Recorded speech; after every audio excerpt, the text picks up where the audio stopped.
माननीय शिक्षा मंत्री के द्वारा स्थानांतरण वेतन और वेतन विसंगति और प्रोन्नति के बारे में सख्ती से इसका निराकरण करने का आदेश दिया गया कि शिक्षकों की उपरोक्त समस्याओं का निराकरण किया जाए।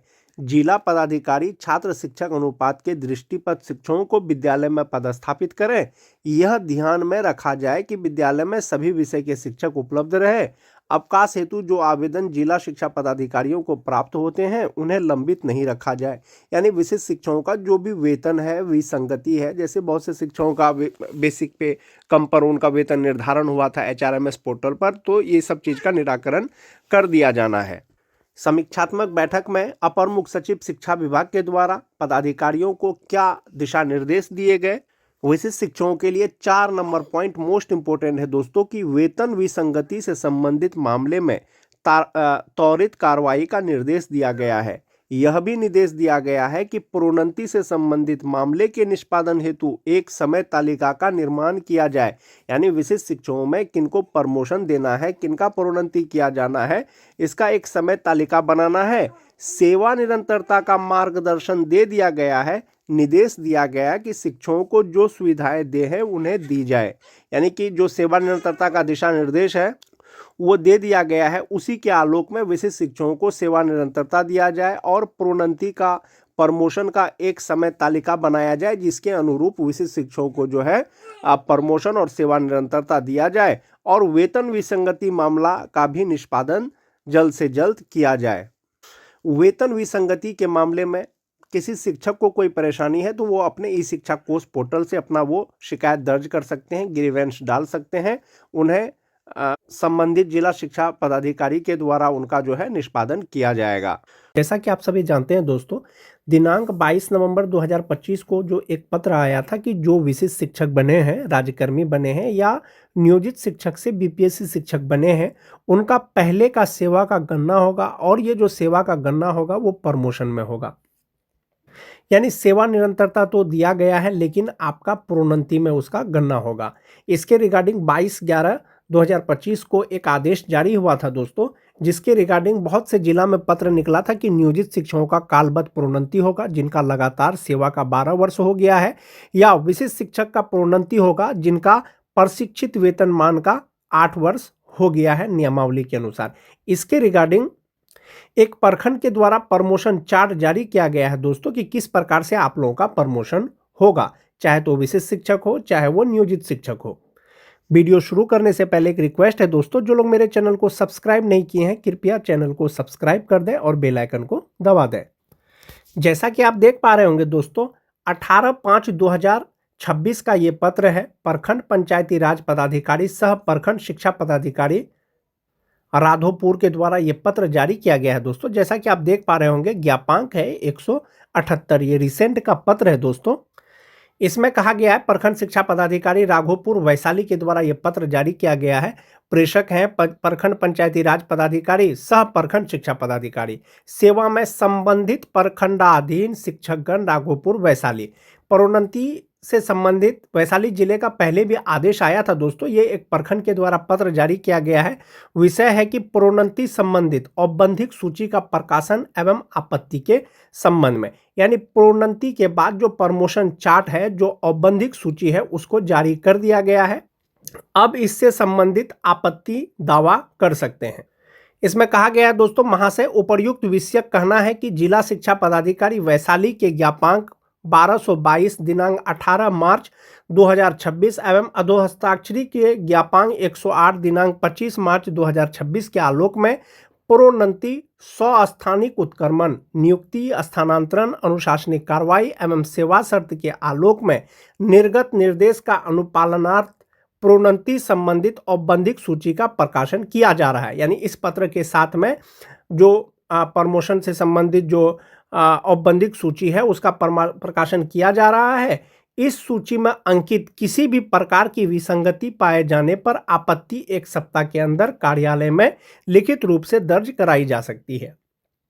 यानी ये जो औपबंधिक सूची का जो प्रकाशन किया जा रहा है दोस्तों, अगर इसमें किसी प्रकार की त्रुटि है, कोई विसंगति है, तो 1 सप्ताह के अंदर में लिखित रूप से कार्यालय में दे सकते हैं। इसके बाद प्राप्त आपत्ति पर कोई विचार नहीं किया जाएगा और ये 18 मई 2026 का ये पत्र है दोस्तों। जो औपबंधिक सूची जारी किया गया है दोस्तों, वो इस प्रकार से किया गया है कि ब्लॉक ऑफिस एजुकेशन ऑफिस जो राघोपुर है वैशाली जिला में, नेम ऑफ स्कूल, स्कूल का नाम, टीचर का नाम, डेजिग्नेशन एक्सक्लूसिव टीचर है। उसके बाद है ई शिक्षा कोष का ID, PRAN number, date of first joining जो नियोजित के रूप में आपने पहले योगदान किया था, date of posting in the current school, graduation passing date, आपने ग्रेजुएशन कब किया है, ग्रेजुएशन पास किस सब्जेक्ट से किया है, टीचर ट्रेनिंग कब किया है आपने, डेट ऑफ रिसिप्ट जो प्रशिक्षित वेतनमान मिल रहा है उसका, date of completion of 8 years जो सेवा का हुआ है आपका या प्रशिक्षण का, वो देना है। ये आपको ये सूची जारी कर दिया गया है। Are there any breaks in the service, service में आपका कोई टूट हुआ है तो जिसका हुआ है उसका यस होगा, जिसका नहीं हुआ है उसका नो होगा। इस प्रकार से दोस्तों ये प्रमोशन चार्ट जो है जारी किया गया है, जिसके रिगार्डिंग आपत्ति आप 1 सप्ताह के अंदर कर सकते हैं। अब जब प्रोन्नति होगा, प्रोन्नति जो होगा किस प्रकार से होगा, 1 to 5 के जो शिक्षक हैं वो 6 to 8 के शिक्षक बनेंगे, 6 to 8 के जो हैं वो 6 to 8 के वरीय विशिष्ट शिक्षक बनेंगे। नियमावली में जो दिया गया है, नियमावली के अनुसार आपका प्रोन्नति होगा। एक वो चीज हो गया। दूसरा चीज हो गया कि जब प्रोन्नति हो जाएगा तो आपके वेतन पर क्या प्रभाव पड़ सकता है। जहां तक बात वेतन का है दोस्तों, जो 2003-05 के शिक्षक हैं जो अभी भी नियोजित है, तो इंडेक्स 15 के अनुसार उनका जो बेसिक पे होता है वो 32,290 रुपया होता है। 32,290 रुपया जो फिट आ रहा है विशिष्ट शिक्षक का पे इंडेक्स से, वो इंडेक्स 10 पे आ रहा है और उनका जो मूल वेतन हो रहा है वो 32,620 रुपया हो रहा है। अब जो उनका ग्रॉस सैलरी होगा वो उनका हो जाएगा 62,100 रुपया। किनका? जो विशिष्ट शिक्षक हैं 2003-05 के इंडेक्स 15 के अनुसार। अगर इंडेक्स 15 के ही अनुसार अगर सेवा निरंतरता मिलता तो 37,810 रुपया होता। ऐसी स्थिति में उनका जो ग्रॉस सैलरी होता वो 71,826 रुपया होता। इसी तरह से जो 2006 के शिक्षक हैं जो नियोजित हैं, इंडेक्स 14 के अनुसार 31,340 रुपया आ रहा है। ये 31,340 रुपया जो फिट आ रहा है वो इंडेक्स 9 पे आ रहा है और उनका बेसिक पे 31,670 रुपया हो रहा है। 31,670 रुपया के अनुसार जो उनका ग्रॉस सैलरी हो रहा है वो 60,320 रुपया हो रहा है। यदि सेवा निरंतरता मिलता सेम ग्रेड में तो उनका 36,710 रुपया हो जाता और उनका ग्रॉस सैलरी 69,765 रुपया हो जाता। जो 2010 के शिक्षक हैं इंडेक्स 13 के अनुसार जो नियोजित है 30,420 रुपया होता है। ये 30,420 रुपया जो फिट आ रहा है वो इंडेक्स 8 पे आ रहा है और ये 30,750 रुपया हो रहा है। तो 30,750 रुपया के हिसाब से जो पे प्रोटेक्शन के अनुसार जो ग्रॉस सैलरी होता है वो 58,596 रुपया होता है। जो टीटी पास शिक्षक है दोस्तों इंडेक्स 10 के अनुसार नियोजित रहते हुए 27,820 रुपया होता है। ये फिट आ रहा है आपका पे इंडेक्स 5 में। इसके अनुसार जो उनका बेसिक पे हो रहा है उनका 28,140 रुपया हो रहा है। ऐसी स्थिति में जो उनका ग्रॉस सैलरी हो रहा है वो 53,705 रुपया हो रहा है जो टीटी पास शिक्षक हैं। जो 2022 के शिक्षक हैं उनको जो है 25,750 रुपया उनका बेसिक पे है और उनका ग्रॉस सैलरी हो रहा है 49,226 रुपया। सेवा निरंतरता अगर मिलता तो 52,168 रुपया हो जाता। वहीं पर जो टीटी पास शिक्षक हैं अगर उनको सेवा निरंतरता मिलता तो उनका जो ग्रॉस सैलरी हो जाता वो 62,100 रुपया हो जाता। स्नातक ग्रेड के शिक्षक की अगर बात करें तो इंडेक्स 10 के अनुसार जिनकी बहाली अनट्रेंड के रूप में हुई थी 29,410 रुपया उनका बेसिक पे था, नियोजित रहते हुए होता। अब चूंकि वो विशिष्ट शिक्षक बन गए हैं तो 29,700 रुपया हो रहा है। अब उनका जो ग्रॉस सैलरी हो रहा है वो 56,628 रुपया हो रहा है। अगर सेवा निरंतरता मिलता सेम ग्रेड में तो 36,530 रुपया होता। इसके आधार पर 69,428 रुपया होता। जो जिनकी बहाली ट्रेंड के रूप में हुई थी जो विशिष्ट शिक्षक हैं 30,600 रुपया उनका बेसिक पे हो रहा है। इसके आधार पर जो ग्रॉस सैलरी उनका हो रहा है वो 58,314 रुपया हो रहा है। जो अगर सेवा निरंतरता मिलता तो 37,630 रुपया होता और उनका जो ग्रॉस सैलरी हो जाता वो 71,489 रुपया होता। तो आप एक चीज़ को आप ऐसे समझ सकते हैं दोस्तों, होलसेल में जिनकी बहाली ट्रेंड के रूप में हुई थी और वो अभी विशिष्ट शिक्षक बन गए हैं या बीपीएससी शिक्षक बन गए हैं, ग्रॉस सैलरी 58,314 रुपया। जिनकी बहाली अनट्रेंड के रूप में हुई थी ग्रॉस सैलरी 56,628 रुपया। जो छठा फेज के शिक्षक हैं 1 to 5 के उनका ग्रॉस सैलरी 49,226 रुपया। जो टीटी पास शिक्षक है उनका 53,705 रुपया ग्रॉस सैलरी हो रहा है। जो 2003-05 के शिक्षक हैं 62,100 रुपया, 2006 के शिक्षक हैं 60,320 रुपया, जो 2010 के हैं 58,596 रुपया। ये जो ग्रॉस सैलरी का गणना किया गया है दोस्तों, ये 60% डीए के आधार पर किया गया है। केंद्र सरकार ने इसकी घोषणा कर दी है दोस्तों। अब चूंकि 2% आपका डीए बढ़ा है, तो राज्य सरकार के भी द्वारा यदि आपको दे दिया जाता है, इसका घोषणा हो जाता है, तो 60% के हिसाब से आपका यही ग्रॉस सैलरी होने वाला है। एक ये चीज हो गया। अब हम लोग बात करेंगे प्रोन्नति और सेवा निरंतरता। जो भी विशिष्ट शिक्षक है या नियोजित शिक्षक है, उनके सैलरी पे क्या डिफरेंस होगा, या जो डीए 60% का घोषणा किया गया है केंद्र सरकार के द्वारा, और यदि आपको मई महीने से अगर डीए 60% डीए के आधार पर वेतन मिलेगा तो कितना मिलेगा। जो नियोजित शिक्षक हैं 2003-05 के 32,290 रुपया के हिसाब से जो 60% डीए होगा वो 29,374 रुपया होगा। ऐसी स्थिति में जो उनका ग्रॉस सैलरी होगा वो 56,079 रुपया होगा, और 60% डीए के अनुसार उनका जो इनहेंस सैलरी हो जाएगा वो 52,479 रुपया हो जाएगा। क्योंकि आप सभी जानते हैं कि जो नियोजित शिक्षक हैं या विशिष्ट शिक्षक हैं, उनका प्रोन्नति का प्रक्रिया चल रहा है। बहुत से जिला में इसकी प्रक्रिया शुरू भी हो गई है। तो 2003-05 के शिक्षक का अगर प्रोन्नति होगा, कालबद्ध प्रोन्नति लगातार 12 साल जिसका सेवा का हो गया है, तो उनका मूल वेतन हो जाएगा 34,130 रुपया, और 58% डीए के स्थान पर अगर 60% डीए मिलेगा तो 20,478 रुपया आपका डीए हो जाएगा। एचआरए 5% ही लिया गया है तो 1,760 रुपया हो जाएगा। 1,000 रुपया मेडिकल हो गया, 3,600 रुपया इनका ईपीएफ अकाउंट में जमा होगा, तो ग्रॉस सैलरी इनका होगा 59,115 रुपया, और इनहेंस सैलरी हो जाएगा 55,515 रुपया। 2003-05 के जो नियोजित शिक्षक हैं जिनका कालबद्ध प्रोन्नति होने वाला है, यदि कालबद्ध प्रोन्नति हो जाता है 60% डीए के आधार पर, यह गणना है। जो विशिष्ट शिक्षक की अगर बात करें, 2003-05 के शिक्षक जो परीक्षा देने के बाद राजकर्मी बने हैं, विशिष्ट शिक्षक बने हैं, इंडेक्स 10 के अनुसार उनका बेसिक पे हो रहा है 32,620 रुपया, और 60% डीए के अनुसार उनका 19,572 रुपया हो जाएगा। 5% एचआरए के अनुसार 1,631 रुपया। 1,000 रुपया मेडिकल होगा, और इनका जो फ्यूचर के लिए जमा होगा दोस्तों एनपीएस अकाउंट में, वो 12,526 रुपया होगा। ग्रॉस सैलरी इनका होगा 62,100 रुपया, और इनहेंस सैलरी उनका हो जाएगा 49,574 रुपया, और पहले 48,000 समथिंग उनको मिल रहा था। तो 2% जैसे ही डीए बढ़ा है, तो 2% के आधार पर उनका जो फ्यूचर के लिए जमा होता था उसमें भी वृद्धि हो गया है, और उनका इनहेंस सैलरी पर भी वृद्धि हो गया है। और यदि विशिष्ट शिक्षकों का भी तो प्रमोशन का प्रक्रिया चल रहा है, यदि उनको प्रमोशन मिलेगा तो उनका जो बेसिक पे हो जाएगा वो 36,530 रुपया हो जाएगा इंडेक्स 10 के ही अनुसार, और 60% डीए के अनुसार 21,918 रुपया हो जाएगा। 5% एचआरए के अनुसार 1,827 रुपया हो जाएगा। 1,000 रुपया मेडिकल हो जाएगा, और उनका जो फ्यूचर के लिए जमा होगा एनपीएस अकाउंट में वो 14,028 रुपया होगा। ग्रॉस सैलरी हो जाएगा 69,428 रुपया, और जो इनका इनहेंस सैलरी होगा 55,400 रुपया हो जाएगा। 2003-05 के जो नियोजित शिक्षक हैं, ये होगा उनका प्रोन्नति के बाद। एक ये चीज़ हो गया दोस्तों। जो दो चीज़ आता है बार बार जब भी विशिष्ट शिक्षकों की बात आती है, एक आता है सेवा निरंतरता, दूसरा आता है प्रोन्नति। आपको सेवा निरंतरता दिया गया है, आपकी सेवा की गणना की गई है, लेकिन प्रोन्नति में की गई है दोस्तों। यानी कि आपका प्रोन्नति होगा तो आप फिलहाल 1 to 5 के शिक्षक हैं, आपका ग्रेड चेंज हो जाएगा, आप स्नातक ग्रेड के शिक्षक हो जाएंगे, संभवतः आप 1 to 5 वाले शिक्षक से सीनियर हो जाएंगे।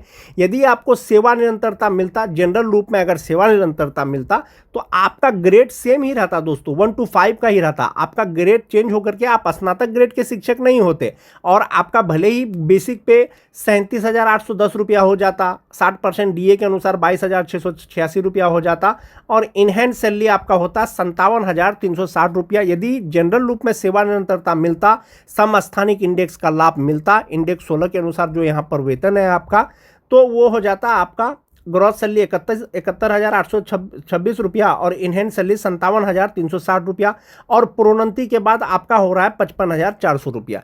ये जो 55,400 हो रहा है दोस्तों, ये आपका स्नातक ग्रेड का हो रहा है, आपका ग्रेड चेंज हो रहा है, ये मोस्ट इंपॉर्टेंट चीज़ है। लेकिन जनरल रूप में अगर सबको सेवा निरंतरता मिलता, अभी दिया नहीं गया है, तो आपका ग्रॉस सैलरी 57,307 ही रुपया होता, लेकिन आप 1 to 5 के ही शिक्षक होते।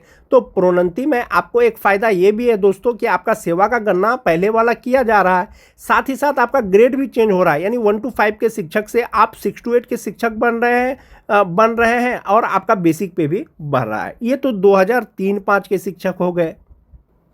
जो 2006-07 के नियोजित शिक्षक हैं, 31,340 रुपया उनका मूल वेतन होता है। 60% डीए के अनुसार 18,804 रुपया होता है। 5% एचआरए 1,567 रुपया, 3,600 रुपया उनका ईपीएफ अकाउंट में जमा होने के बाद जो ग्रॉस सैलरी होता है वो 54,511 रुपया होता है और इनहैंड सैलरी 50,911 रुपया होता है। इनका प्रमोशन का बात चल रहा है कालबद्ध प्रोन्नति का, इनको कालबद्ध प्रोन्नति मिल जाएगा 6-7 के शिक्षक का तो 33,120 रुपया हो जाएगा।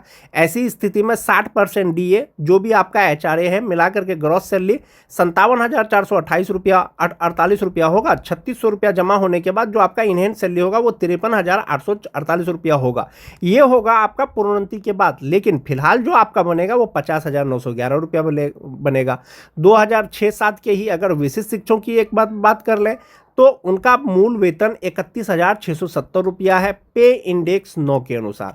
60% डीए 19,002 रुपया हो जाएगा। 5% एचआरए 1,584 रुपया हो जाएगा और 1,000 रुपया मेडिकल का हो जाएगा। तो 12,161 रुपया इनका एनपीएस अकाउंट में जमा होगा और इनका ग्रॉस सैलरी होगा 60,320 रुपया और इनहैंड सैलरी इनका होगा 60% डीए के अनुसार 48,159 रुपया, जो 2006-07 के शिक्षक हैं, विशिष्ट शिक्षक हैं। अब प्रमोशन का बात चल रहा है, इनका प्रोन्नति होगा तो बेसिक पे 31,670 रुपया से सीधा उनका हो जाएगा दोस्तों 35,470 रुपया इंडेक्स 9 के अनुसार। और ऐसी स्थिति में 60% डीए 21,282 रुपया हो जाएगा। 5% एचआरए 1,774 रुपया हो जाएगा। 1,000 रुपया मेडिकल हो जाएगा। 13,620 रुपया इनका एनपीएस अकाउंट में जमा होगा और 67,441 रुपया इनका ग्रॉस सैलरी होगा। इनहैंड सैलरी इनका हो जाएगा 53,821 रुपया। जनरल रूप में सेवा निरंतरता नहीं दिया गया है दोस्तों, आपको सेवा निरंतरता मिला है, लेकिन मिला है आपको किसमें, प्रोन्नति में आपको उसका लाभ दिया जा रहा है। तो प्रोन्नति में दिया जा रहा है तो आप 1 to 5 से यहाँ भी 6 to 8 के शिक्षक बन रहे हैं, स्नातक ग्रेड के शिक्षक बन रहे हैं तो 53,821 रुपया इनहैंड सैलरी मिल रहा है।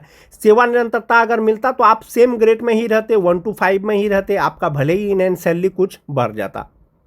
2009-10 के अगर शिक्षकों की बात करें दोस्तों, उनका बेसिक पे जो नियोजित है 30,420 रुपया होता है। 58% डीए के स्थान पर 60% डीए अगर मिलेगा तो 18,252 रुपया हो जाएगा और इनका इनहैंड सैलरी हो जाएगा 49,393 रुपया।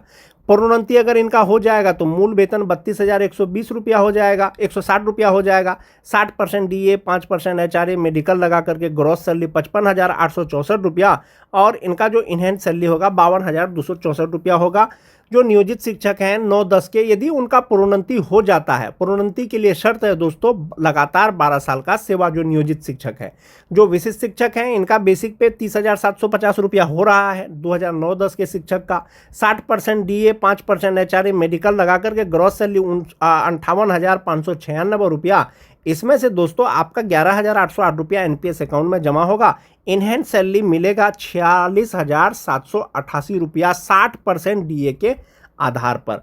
जो 2009-10 के विशिष्ट शिक्षक हैं, यदि इनका प्रोन्नति हो जाता है आने वाले समय में तो उनका बेसिक पे 34,440 रुपया हो जाएगा और डीए अगर 60% ले लें दोस्तों तो 20,664 रुपया हो जाएगा। 5% एचआरए मेडिकल लगा करके जो ग्रॉस सैलरी होगा वो 65,511 रुपया होगा। इसमें से 13,225 रुपया उनका एनपीएस अकाउंट में जमा होगा और इनहैंड सैलरी हो जाएगा 52,286 रुपया। जनरल रूप में सेवा निरंतरता नहीं मिला। जनरल रूप में अगर आपको सेवा निरंतरता मिलता तो 35,640 रुपया हो जाता, 1 to 5 का ही होता। आपको प्रोन्नति मिल रहा है तो आप 6 to 8 के शिक्षक बन रहे हैं। तो सेवा निरंतरता के बाद जो इनका इनहैंड सैलरी होता 54,074 रुपया होता। तो इस प्रकार से दोस्तों जो विशिष्ट शिक्षक हैं उनको उनका सेवा का गणना किया जा रहा है, प्रोन्नति में किया जा रहा है।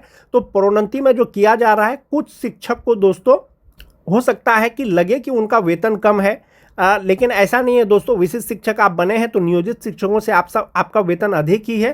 प्रोन्नति आपका हो रहा है तो आपका ग्रेड चेंज हो रहा है, 1 to 5 से सीधा 6 to 8 के शिक्षक बन रहे हैं और 1 to 5 के शिक्षकों से आप सीनियर हो रहे हैं। एक ये चीज़ हो गया दोस्तों।